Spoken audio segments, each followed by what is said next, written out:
Hello, and thank you for joining to hear some of my personal thoughts on decarbonisation. I'm Ian Mabbett. I'm an associate professor at Swansea University.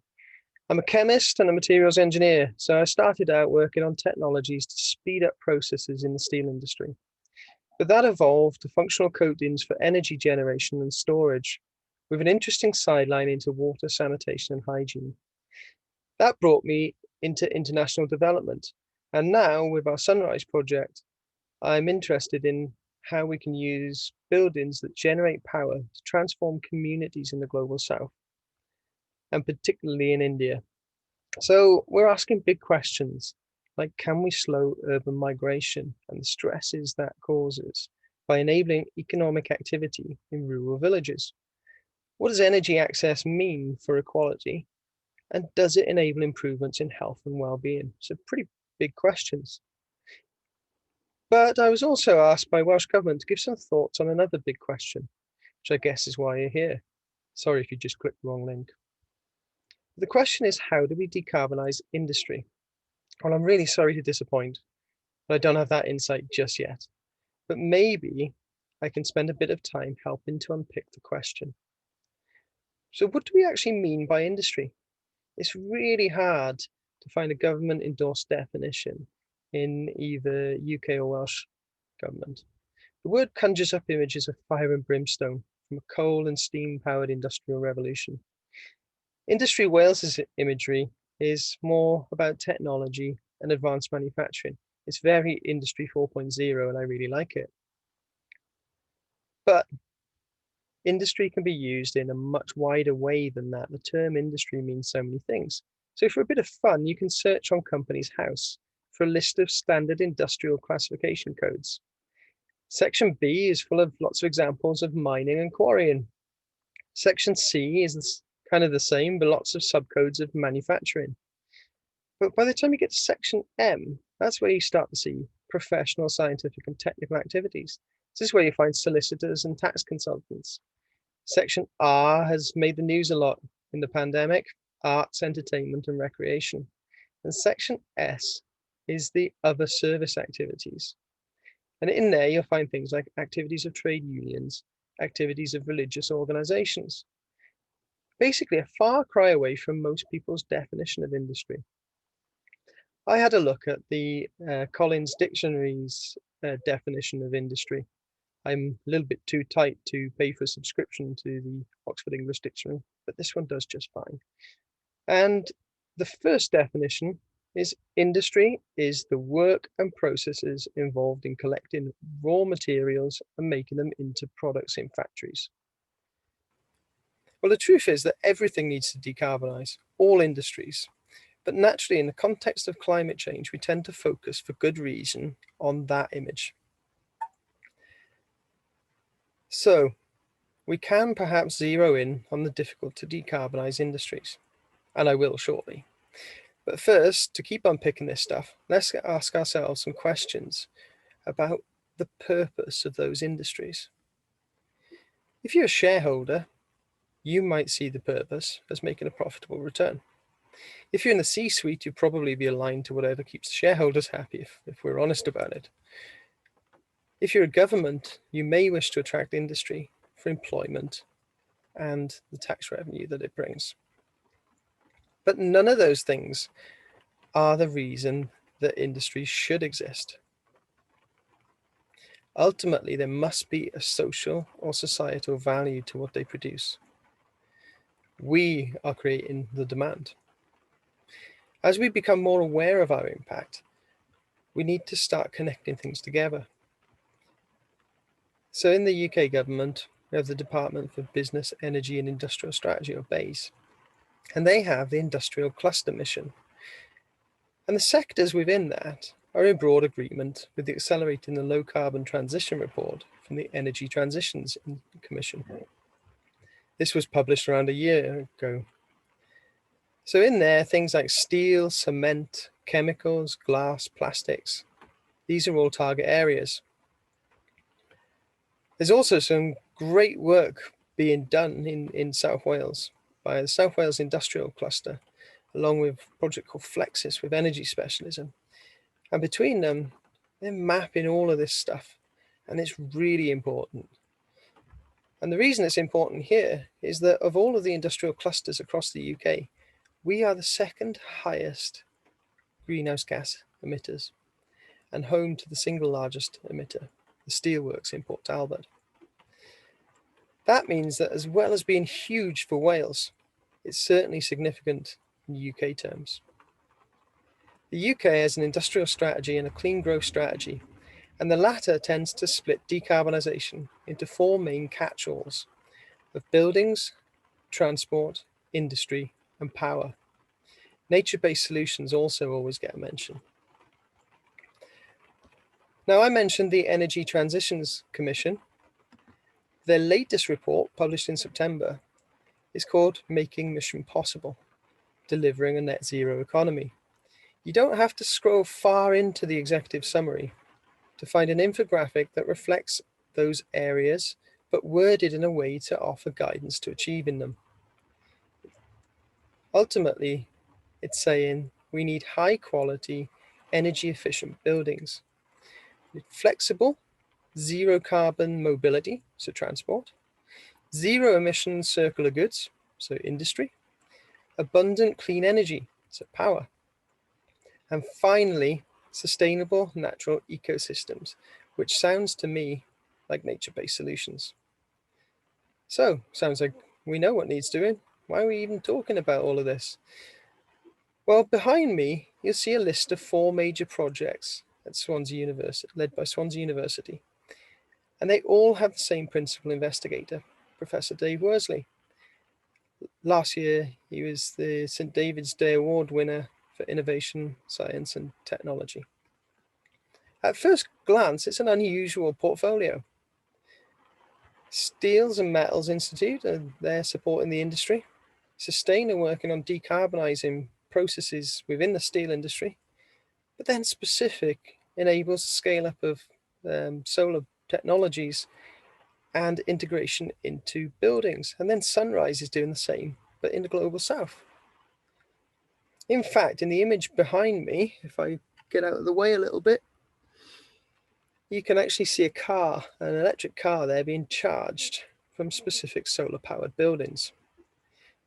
There's a clue here then that perhaps all of those things are intrinsically connected. In food, there have been campaigns for years to make people more aware of where their food comes from, the journey from farm to fork.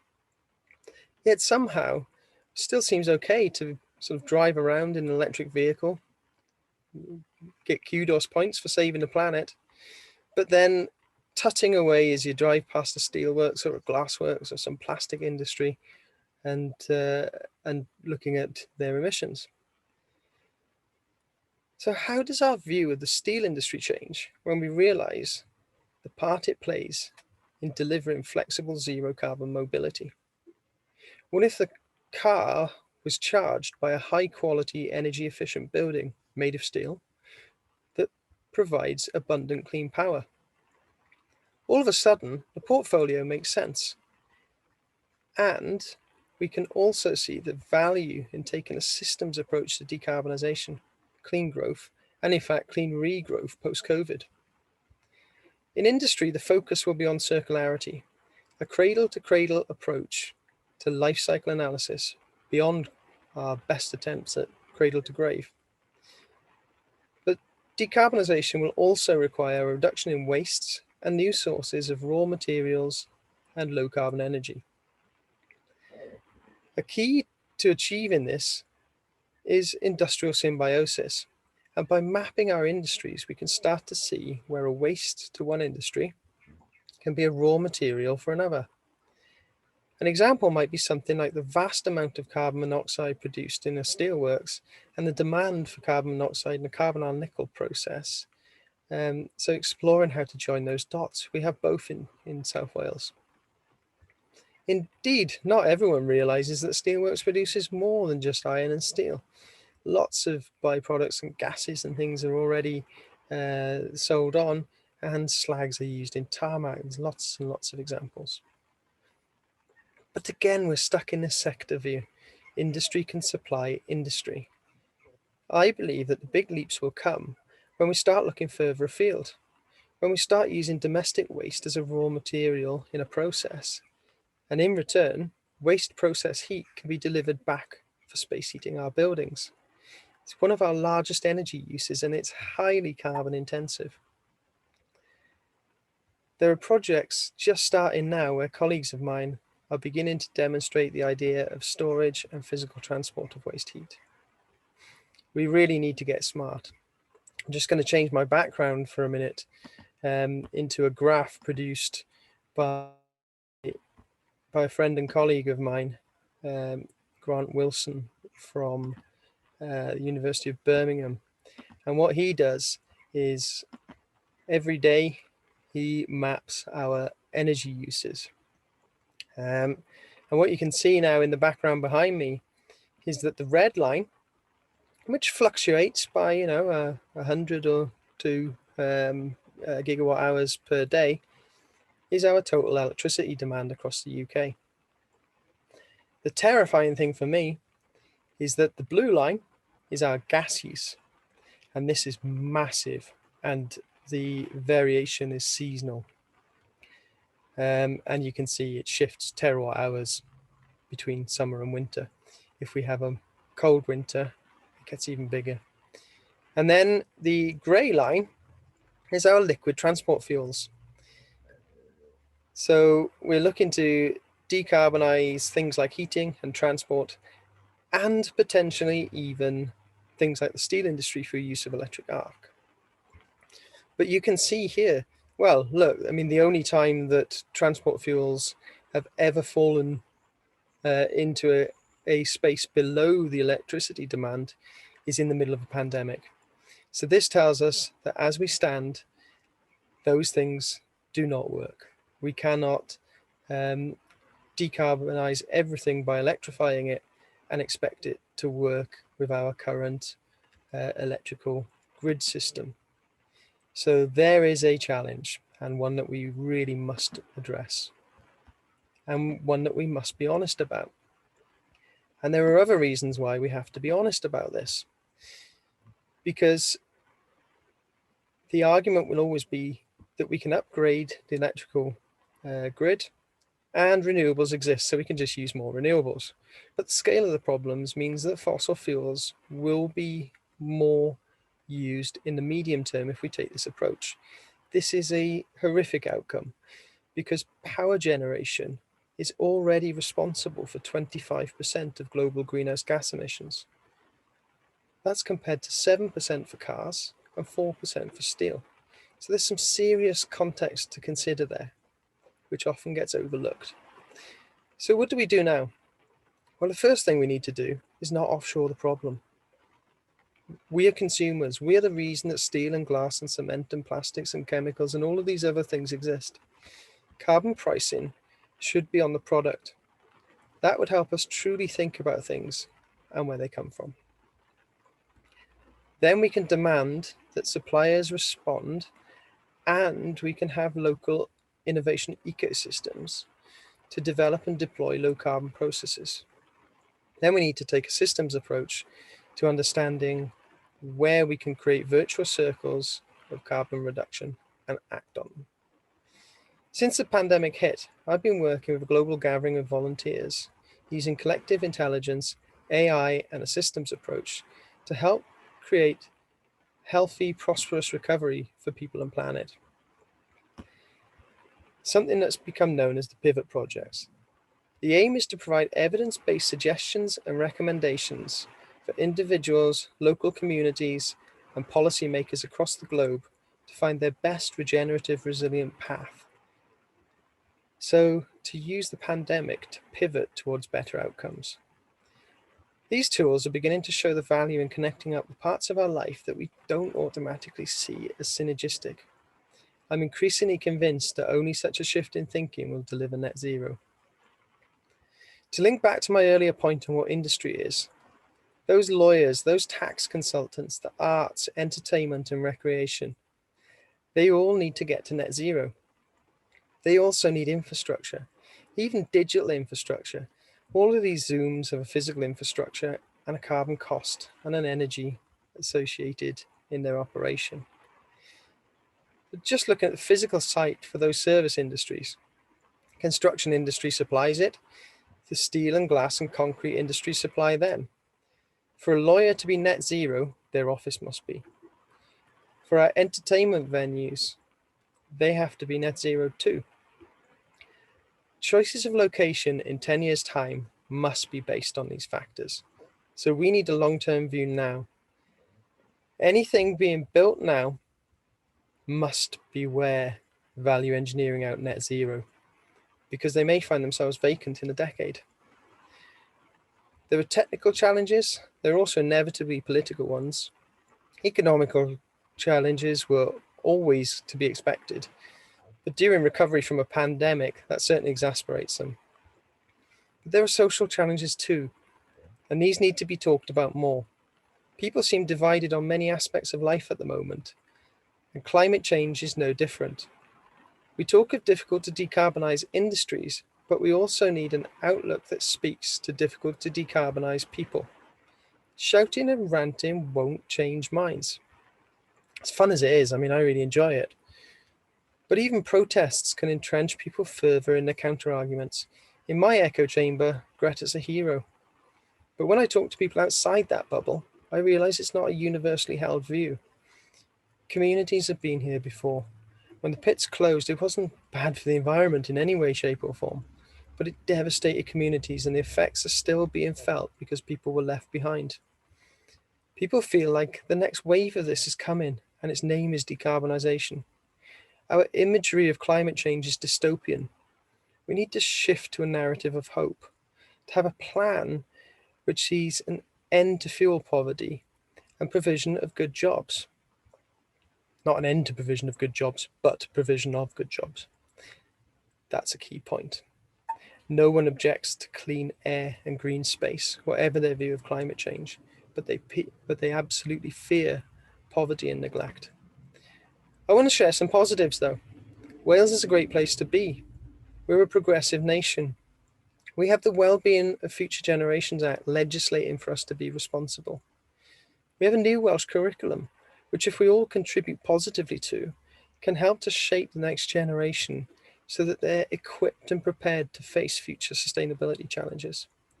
We have things like the Innovative Housing Partnership, and we've worked on a local developer on that to create a biophilic living space, and colleagues of mine want to see the biophilic concept translated across Wales. It's well worth a Google, and while you're there, have a look at their ideas around the Pembrokeshire Food Park.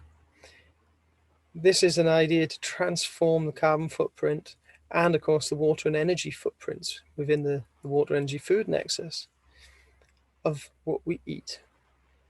And that's right at the bottom of Maslow's hierarchy of needs. We can't escape having to eat. And that's one area where we can make some significant processes and industry that requires decarbonisation. Okay, we have various city deals. I know the Swansea Bay City deal is committed to industrial decarbonisation as well as sustainable urban redevelopment. And they're very open to thinking about the connection between those things. We have great partnerships between industry, academia and government that mean we can create an innovation ecosystem that can lead the world in reaching net zero. We're small enough to be agile, but big enough to have an impact. And we have a global reach that can rapidly translate our advances. In the rise of the first wave of coronavirus, Mark Carney talked about a shift from value to values. I think we all need to reflect on what that means. Then we have a challenge on our hands to think about the costs of not acting on it. I'm sure that people in green finance, but also insurance who end up picking up the bill for ecological disasters, are already thinking about this. That will roll down into product standards, and industry can either respond or lead, depending on whether it operates on value or values. From my experience, Welsh industry has values. The challenge I'll leave us with is how we enhance our innovation ecosystem so that groupings with shared values can come together to deliver net zero. So thank you for listening. Just going to pop up my staff profile there in case anyone has any questions or wants to get in touch. If you follow that link there, search for me on the Swansea Uni website, you'll find every possible method of contacting me. Thank you very much for bearing with me and listening to some thoughts on decarbonisation, not just of industry, but of everything.